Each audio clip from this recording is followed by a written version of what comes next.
আমাদের অনেক বুদ্ধি। এখনকার সময়ে আমাদের সকলের মধ্যেই মানে কম বেশি অনেক বুদ্ধিমান রয়েছে, ঠিক আছে? আপনি অনেক বুদ্ধিমান, আমরা সবাই অনেক বুদ্ধিমান, আমরা নিজেদেরকে অনেক বুদ্ধিমান মনে করি। আদতেও আমরা ততটা বুদ্ধিমান নই। আমরা যতটা দেখাই আসলে কি আমরা অতটা বুদ্ধিমান?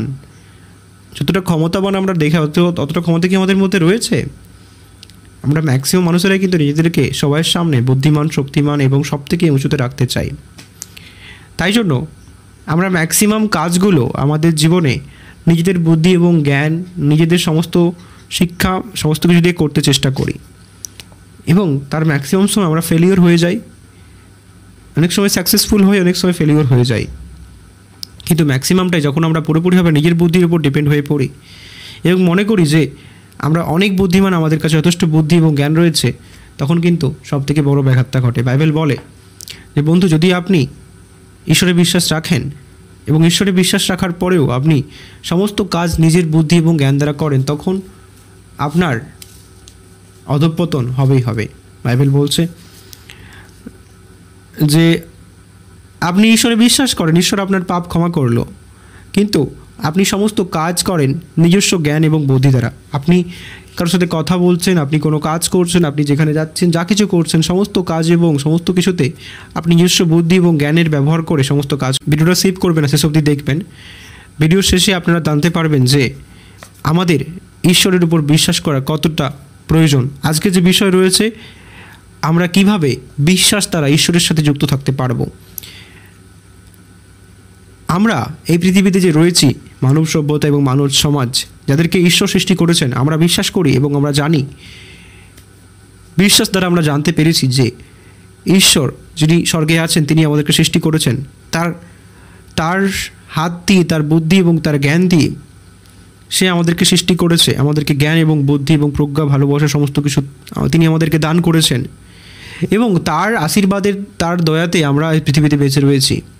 তা সত্ত্বেও এই পৃথিবীতে অনেক মানুষ রয়েছে যারা নিজেদেরকে অনেক বুদ্ধিমান মনে করে। অনেক সময় আমার ভিডিওতে অনেকের কমেন্ট দেখতে পাই, এদের কমেন্টগুলো পড়লে মনে হয় যে তারা অনেক বেশি বুদ্ধিমান।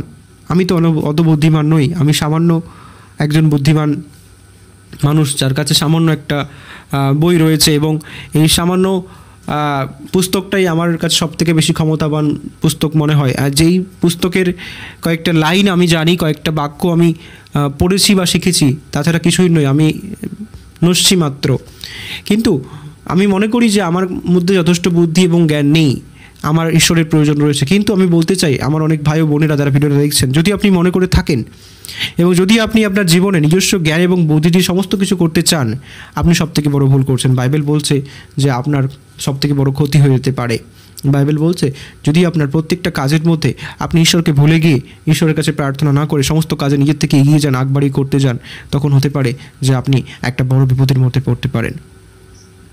ধরে নিন আপনি একটি বন্ধুত্ব তৈরি করবেন কারোর সাথে, আপনার কাউকে ভালো লেগেছে, কিন্তু আপনি জানেন না যে ব্যক্তিটা আসলে কীরকম। তাকে আপনি দু একবার দেখেছেন, তার সাথে কিছুটা সময় কাটিয়েছেন বা তার সাথে আপনি অনেক দিন ধরে আছেন, আপনার পরিচিত একটা ব্যক্তি। বাইরে থেকে মনে হবে যে সেই ব্যক্তিটা খুব ভালো বা সেই মহিলাটা বা সেই মেয়েটা খুব ভালো। অবশ্যই আমরা সবাই বাইরে থেকে সবার কাছে ভালো হওয়ার চেষ্টাই করি। আমাদের যে ক্যারেক্টার, আমরা ম্যাক্সিমাম মানুষেরা চাই যে সবাই আমাদেরকে ভালোভাবে দেখুক, ভালো চোখে দেখুক।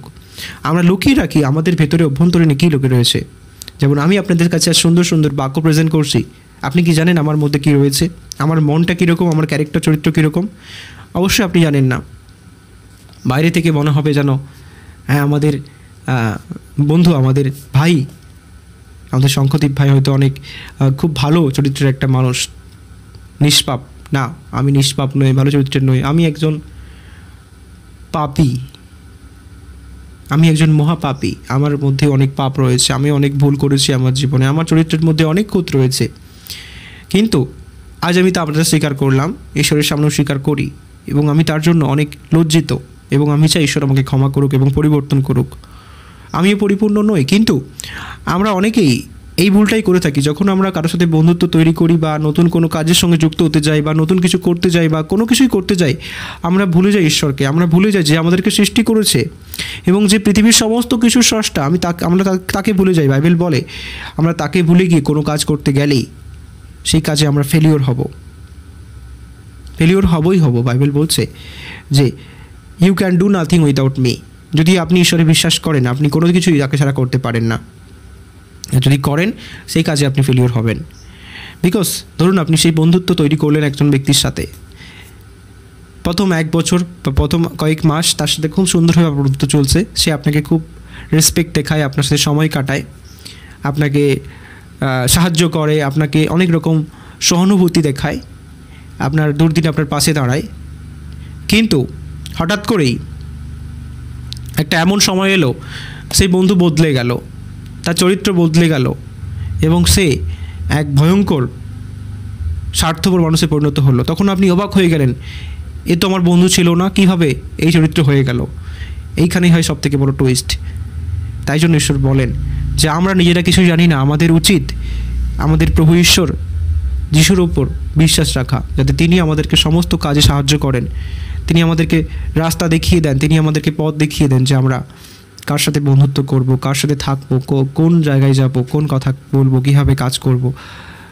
এটা বড় ইম্পর্টেন্ট, আমাদের এটা মাথায় রাখা উচিত। বাইবেল বলে যদি তুমি নিজের জ্ঞান এবং বুদ্ধি দিয়ে নিজের পাপ ক্ষমা করতে চাও বা নিজের সমস্ত মন থেকে কলুষতা দূর করতে চাও, নিজের জীবনকে সঠিকভাবে সুন্দর করে করতে চাও, তখন তুমি ফেলিওর হয়ে যাবে। বাইবেল বলছে যে তোমার জীবনের সমস্ত আনন্দ, সমস্ত খুশি যদি তোমার নিজের উপর নির্ভরশীল হয়, সেই খুশি আনন্দ একদিন নষ্ট হয়ে যাবে। কিন্তু যদি তুমি প্রার্থনা দ্বারা এবং বিশ্বাস দ্বারা আস্তে আস্তে ঈশ্বরের পথে এগিয়ে যাও এবং তোমার মন এবং তোমার জীবন যদি প্রার্থনাশীল জীবন হয় এবং তুমি যদি ঈশ্বরের পরিপূর্ণ বিশ্বাসী হও, তখন কি হবে বন্ধুরা? তখন আপনি আস্তে আস্তে বৃদ্ধি পাবেন বিশ্বাসে এবং আপনার প্রত্যেকটা কাজের মধ্যে ঈশ্বর আপনাকে আশীর্বাদ করবে এবং আপনি বুঝতে পারবেন না যে আপনি কোথায় পৌঁছে গেছেন। ঈশ্বর আপনাকে আস্তে আস্তে আপনার জীবনের প্রত্যেকটা পদক্ষেপে আপনাকে আস্তে আস্তে তিনি পথ দেখিয়ে এগিয়ে নিয়ে যাবেন। ঈশ্বর বলছে যে তিনিই আপনার জীবনের শুরু, তিনিই আপনার জীবনের শেষ এবং তিনিই যেন আপনার জীবনে সর্বদা হয়ে থাকে। প্রত্যেকটা পদক্ষেপে আপনি যদি তাকে মনে রাখেন, প্রত্যেকটা পদক্ষেপে যদি আপনি তাকে মেনে চলেন, অবশ্যই আপনার জয় হবেই হবে এই জীবনে। ঈশ্বর বলছে যদি আপনার শুরু, বাইবেল বলে তিনি শুধু শুরু এবং শেষ না, তিনি আপনার প্রত্যেকটা পদক্ষেপে আপনার সাথে তিনি রয়েছেন। বাইবেল বলে 365 বার বাইবেল লিখিত আছে যে ঈশ্বর আপনার হাত কোনদিনও ছাড়বে না। এটা আমি বারবার বলি আপনার বিশ্বাসীদেরকে যে ঈশ্বর বারবার বাইবেলে বলেছে যে তিনি আপনাদের হাত কোনোদিনও ছাড়বে না। তিনি আমাদেরকে বলে গেছেন যে আমি তোমার হাত কোনোদিনও ছাড়বো না। তবুও আমরা সেই সত্যটা জানি না, আমরা সেই কীভাবে ঈশ্বরের শক্তিকে ব্যবহার করতে আমরা জানি না, কীভাবে ঈশ্বরের আশীর্বাদকে পেতে আমরা জানি না। আমরা তাই জন্য সবসময় দৌড়ে বেড়াই নিজেদের বুদ্ধি এবং জ্ঞানকে নিয়ে এবং আমরা ফেলিওর হই, আমরা নিরাশ হয়ে পড়ি, আমরা ভেঙে পড়ি।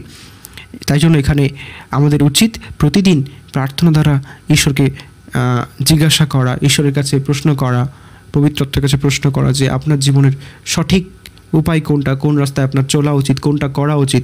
তাই জন্য দাউদ বলছে তার গীত সঙ্গীতার 16 অধ্যায় 8 দাউদ বলছে যে আমি সর্বদা ঈশ্বরের যে উপস্থিতি, সেই উপস্থিতি নিয়ে আমি সর্বদা চিন্তিত থাকি। দাউদ সবসময় চিন্তা করে যে ঈশ্বর কি আমার সাথে রয়েছে না নেই, ঈশ্বর কি আমায় ত্যাগ করলো নাকি, ঈশ্বর কি আমার ছেড়ে গেল নাকি, না ঈশ্বর আমার সাথে রয়েছে। দাউদ এই চিন্তা ভাবনা করে। যখন দাউদ প্রার্থনা করবেন দেখতে পায় যে ঈশ্বর তার সাথেই রয়েছে, তার পাশেই রয়েছে, তখন তিনি মনে মনে বলেন যে আমার সঙ্গে ঈশ্বর রয়েছে, কোনো কিছুই আমাকে ভাঙতে পারবে না, আমাকে নড়াতে পারবে না।